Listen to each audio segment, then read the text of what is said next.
Greetings from South Korea. I am Adang, Arirang News AI anchor. Here is the news making headlines today.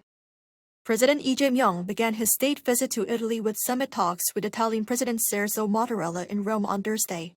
Following an official welcoming ceremony, Lee and Mattarella held talks and delivered joint press statements. Later in the day, President Lee is scheduled to meet the presidents of Italy's Senate and Chamber of Deputies before laying a wreath at the tomb of the unknown soldier. He will conclude the day with a state dinner hosted by President Mattarella. The National Assembly has initiated proceedings for a parliamentary inquiry into the ballot paper shortage that disrupted the June 3rd local elections. The ruling Democratic Party and the main opposition People Power Party each submitted their related requests during Thursday's plenary session. While both parties agree on the need for a probe, they stand apart on its scope and method. Accordingly, negotiations are underway with the Democratic Party targeting a formal vote on the plan of the probe by June 18th. South Korea recorded its first job loss in 17 months in May, shedding 40,000 positions from the same period a year earlier.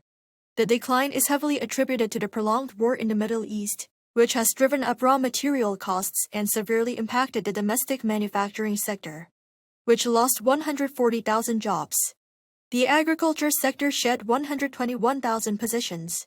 Conversely, the service sector offered a slight buffer, with accommodation and food services adding 20,000 jobs, marking its first increase in 7 months.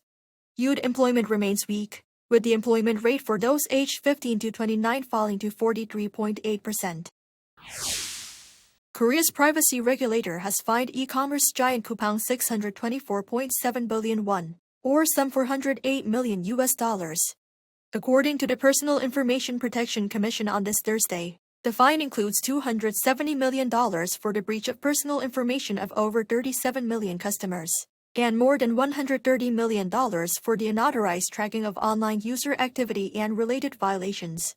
This marks the largest fine ever imposed by the regulator on a single company. The United States has launched additional military strikes against Iran after President Donald Trump said U.S. forces would hit the country hard amid stalled negotiations.